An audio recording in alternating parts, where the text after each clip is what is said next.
Okay, so recording is on now. So a very warm welcome to this session. We're really looking forward this evening just to share some top tips and to tell you a little bit about our scheme and the book that we have produced. So Wendy and I have been working together for several years, writing resources, and we developed the iLanguages scheme of learning. I think we started back around 2014, and it has nicely evolved and become a very popular scheme of learning for many schools across the country.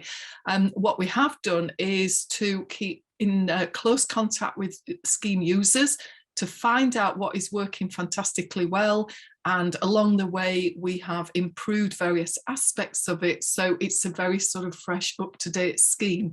So the book is based, the reason it's called Tried and Tested is because we've spoken to teachers using it, we've worked out what's really working well, and we've shared a lot of that information in the book. So the book, you can see on the screen there, as I say, it's called Tried and Tested.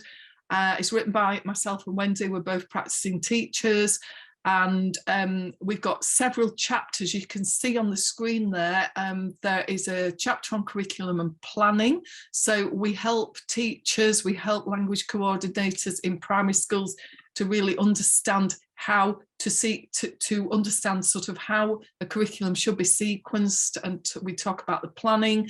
We talk about how to assess children, whether it's end of year or midway through the year. We've got a chapter on differentiation. We're very aware that many schools have mixed age groups, particularly if you're in a small school, but equally we recognise that some children obviously are going to be more able than others. So we actually have a dual scheme of learning. If you're using our resources on our portal, you'll notice there is a duplicate set, but with differentiated resources. I think more and more teachers are starting to dip into that now, particularly if you've got a very mixed set of pupils and you want to give them more able some extra challenge. We've got a whole section on phonics, which Wendy will explain to you later is one of the pillars, one of the key aspects of good language teaching and learning. We've got a nice chapter on songs and music. So if you're using your own scheme of learning and you're looking at using songs and music, there's some nice, quite light touch research in there and advice and tips on how to choose the best songs and music. Similarly, we've got a chapter on stories and literature. Again, we dip into a bit of research, and we feature quite a section there on Taught for Writing, which many of you will be aware of as primary teachers. Taught for Writing, we feel, is a brilliant methodology for helping children to develop their foreign language skills.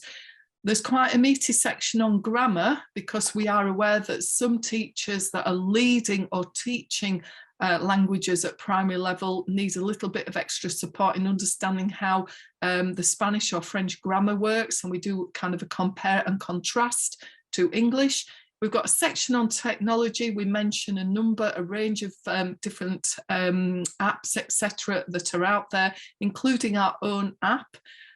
Section on memory, which can be very useful to understand how to space and sequence the learning, how our curriculum spirals. Cultural capital is something that features quite strongly through our videos and songs and other resources. And then there is a nice section in the end for preparing for an Ofsted deep dive. Okay, thanks, Julia. So I'm sure we all know what deep dives do now, and obviously they start with a conversation with the subject leader. I've been through a Section 5 Ofsted inspection very recently, and you know, it is just as Ofsted said, but it's very much focused on the subject leader, and the conversation is very much about your curriculum. Can you articulate it? And then when you go into classrooms and when you look at children's work, is that triangulated? So is what you've described in your curriculum actually taking place and actually happening? So I personally would think about, and also talking to children themselves about their own learning. So I would have a think as well in advance about what sort of things would you want to show an inspector in terms of children's work. Do you have any evidence that you can then present to them? I would sort of have a look at where is the best examples, because you have a lot of flexibility in a deep dive. You can choose. So what I said, I was expecting an Ofsted inspection from September, and I asked all my heads of department to look at look at a range of different abilities of children, but find the best examples, because you can actually bring what you want often to the deep dive meeting with the way you look at work. So it's your chance to show off and show the best of what you've got. In addition, they want to talk to children. I do think this is a bit mean, because even at secondary children, a lot of children forget, definitely at primary age, when I've done offset inspecting, children forget what they've learned even like 3 hours ago, never mind, last week or last month. So we had a little plan where the inspector would go into a lesson, do a lesson visit.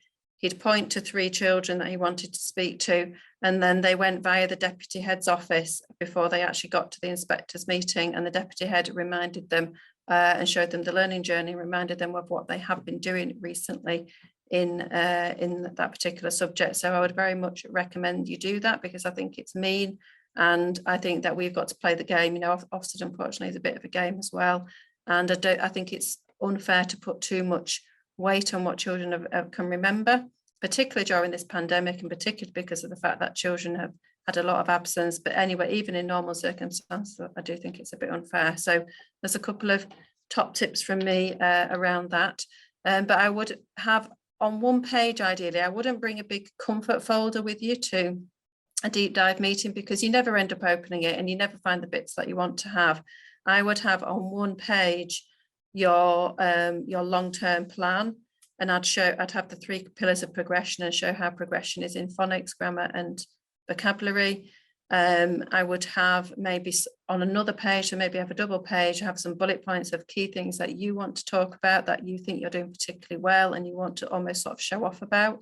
It's a bit like an interview scenario, I think, because you get asked very open-ended questions, and it's up to you really how you answer them. There's not a right or wrong way to answer them, but you do need to make sure that you're showing off the best of what you do, and do it enthusiastically and positively. A bit like if you're in an interview scenario, you'd be really selling yourself. And in this case, you want to sell the work that you're doing in your school around MFL. Do you want to move on, please, Juliet? So in the book, we look at a series of deep dive questions that language subject teachers will probably get asked. You may not get asked it in exactly those words, but you are likely to get asked those sorts of questions. And for that reason, I think it's essential to do some preparation. And I would either script how you'd answer it, or bullet point what you would put in your answers, and then get somebody to practice it with you. And my HESA department had several goes at practicing. Just thinking about this, I think at some point me and Juliet might put a video on our website of an example deep dive conversation where we could model for you what a good one would look like, because that's what I did in terms of training my HESA department at school, and I think that will be useful. But practice, practice and some feedback after the practice where someone says to you, well, that bit was good, but you could focus on this, I think is one of the most effective ways to improve. So in the book, we put examples of what good answers would look like to all of those questions. So it's not a script in particular, but if you're feeling a bit at sea and sort of struggling to think, how would I articulate it? Because it's not part of your normal job to have to articulate this. And that's why I think it's so difficult, because your normal job is teaching children and, developing schemes of work, writing good lesson plans and lesson resources, and then delivering them, and then marking and providing feedback.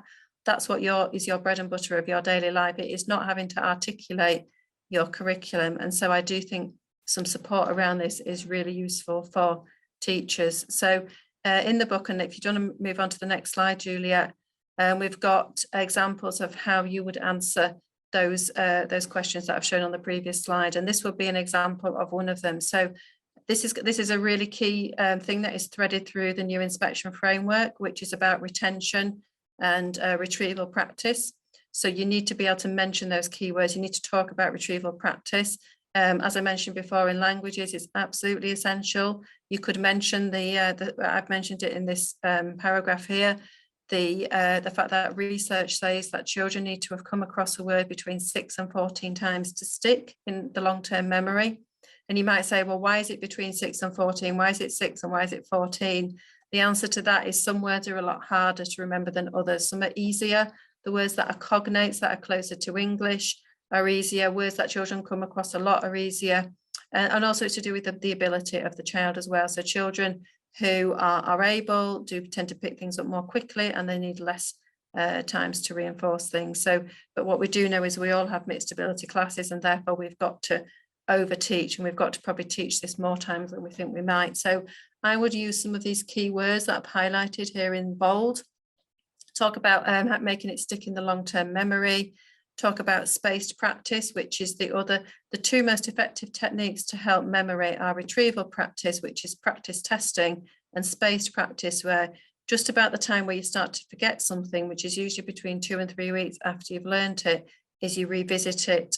So revisiting it in a spaced situation. So not just a lot of focus in a couple of weeks on one topic and then moving on to a new topic and never looking at that previous one, but spacing it out and revisiting it is really key. And this mentions things like linking with parents and that your sort of methodology and how often you've got French a week, and whether it's taught by a class teacher who might be able to do a little bit of revisiting for 5 minutes during the week at other times. If that's the case, then that's a real positive in your school, and you should highlight that. And then another example of a deep dive question on the next slide is, what does greater depth look like in MFL? And here you ideally need to make reference to the 4 language skills of listening, reading, writing, and speaking.